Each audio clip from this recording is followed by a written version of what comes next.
are you doing here? Ang ginagawa mo dito? Nakikinig ka sa usapan natin ni Salve. Ha? Hindi. Wala ko narinig Paglabas ko lang ng room, ayan, nakatayo kayo dyan, tapos pumunta ko dito. Why can't we just all get along? Let's be friends. Ha! Friends? Madami na akong friends. Nagbabawas na nga ako And I feel like di ka belong sa circle ko. Let's go. Sa bintana'y nakatungaw na sinat ng araw sa aking mukha. Sa dagat ay nais magpunta, magtampisaw kasama ang barkada. Magdadrive hanggang sa matapos, hahabulin ang araw doon sa pagtubo. Basta't makasama ka lang ng mata. Thank you. Thank you po. Sean, paano kaya kung hindi ka napadpad sa Maka?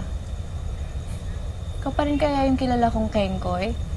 O katulad ka ng mga anak mayaman dyan na mata pobre? Kaya naman. Ano naman natanong yun? Tingin mo ba magkakagusto ka sa gaya ni Charlene? Kakagusto?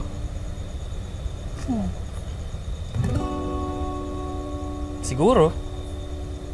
Wala pa naman nung nakikita sa kanya na hindi ko dapat magustuhan.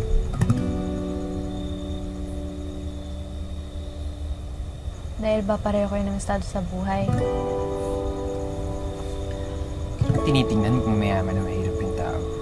Alam mo yun. Ayaw ko lang kapag ginagamit ako kasi dahil sa kung ano meron ako. Stop thinking of ways to hold your hand.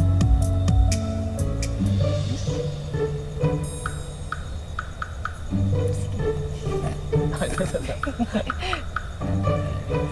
you.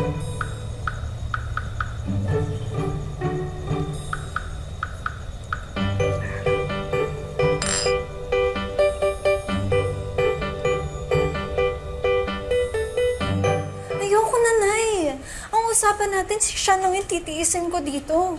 Kasama niya pala yung isang batalyon niyang jolog sa mga kaibigan. Binubwisit pa ako nung isa. Please, ibang mayaman na lang yung targetin natin. Sige na Isang araw pa. Ang sabi naman sa akin ni Tito Noel, pag nagustuhan ako ni Sean, ipapasok niya ako sa business nila. Tsaka ko na sila nanakawan pag buo na yung tiwala nila sa akin. Mukha namang patay na sa akin yung si Sean.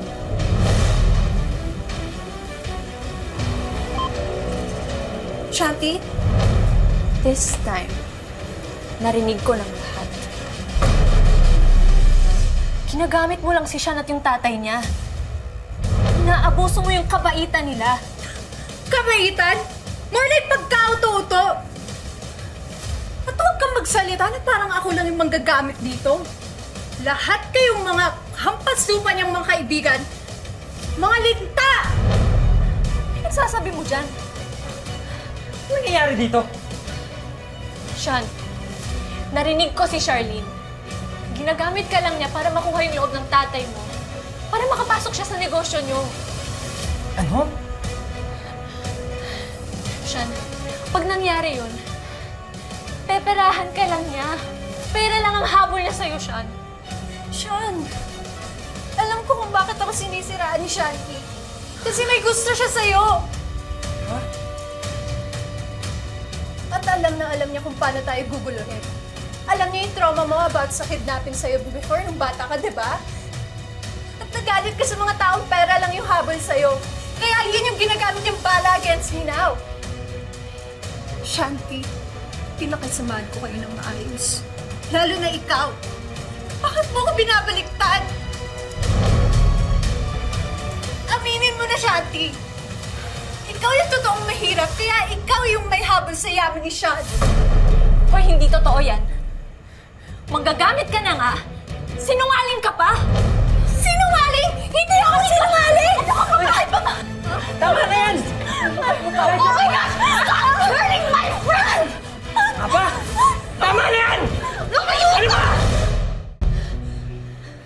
kaya maging masaya para sa akin, ha? Finally, may nakita akong babae na nag-interest sa akin.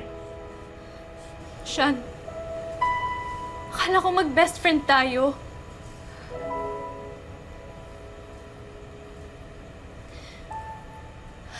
Pero baka hindi mo talaga ako ganun kakilala. Para hindi ako paniwalaan. Shanti.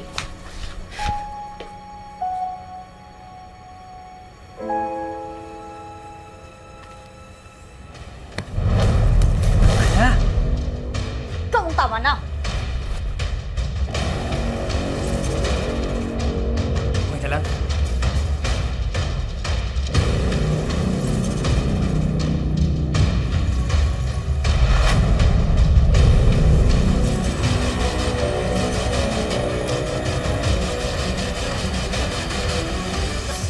Ganda mo. Grabe. Woohoo. Hi, Tito.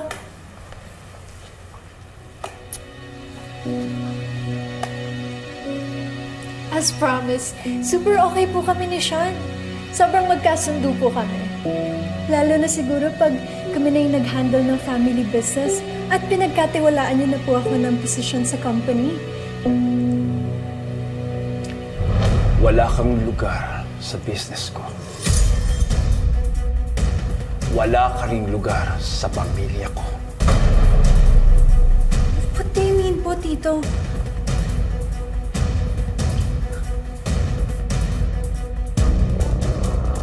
Well, I don't like him, but I love his money. At gusto ko ni Tito Noel for Sean. Kaya kailangan namin yung yaman nila. Ultimo pakisamahan ko si Sean para maihahalin kami sa hirap.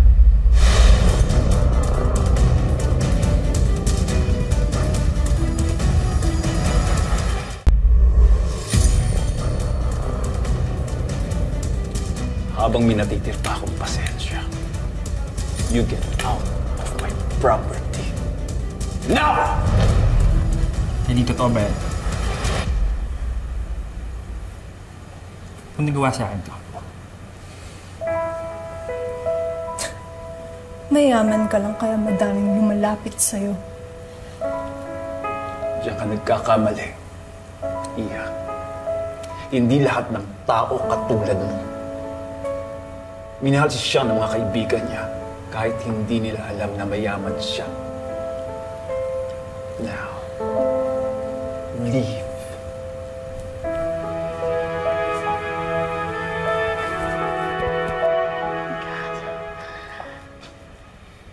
Sir? Bye-bye.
Alam mo, galit ako sa pera. Kasi yung dahilan ba't nalagay ako sa baha ko. Pati yung rason bakit napilay sila. Tapos ngayon, akala ko may nakagusto sa akin. Tapos ayun, pera lang pala yung habol sa akin ulit. Akala ko may naggusto sa akin. Kahit ganito, okay ko, patawa. Pero wala eh. Magkakagusto kaya sa akin dahil sa kung sino ako at hindi dahil kung anong meron ako.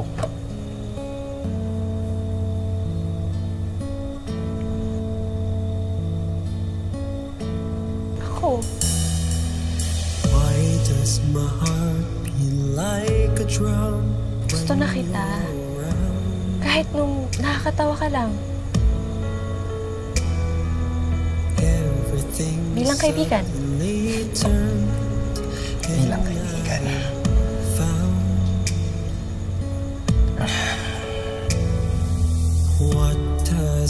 Pero, When you look we at can still get to know each other better naman, di ba? complete, is this love or is it just infatuation? This is not infatuation.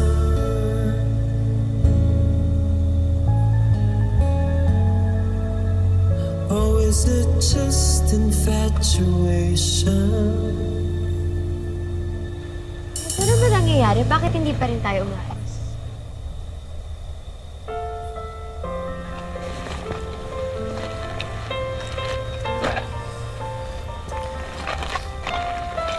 Hatid na ba kita sa inyo? Hindi na. Kaya ko na umuwi mag-isa.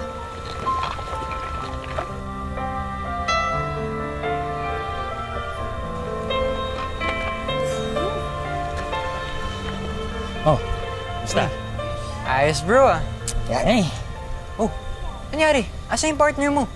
Oo nga pala yung partner ko. Shh, wait lang. Wait lang kayo dyan! Hindi ko nakalimutan, man. Wait lang.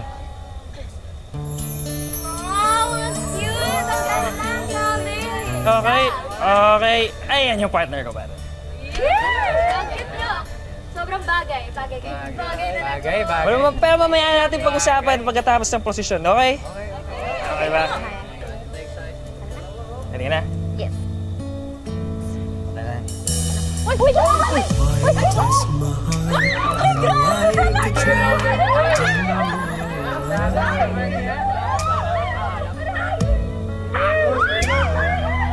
Everything suddenly turned.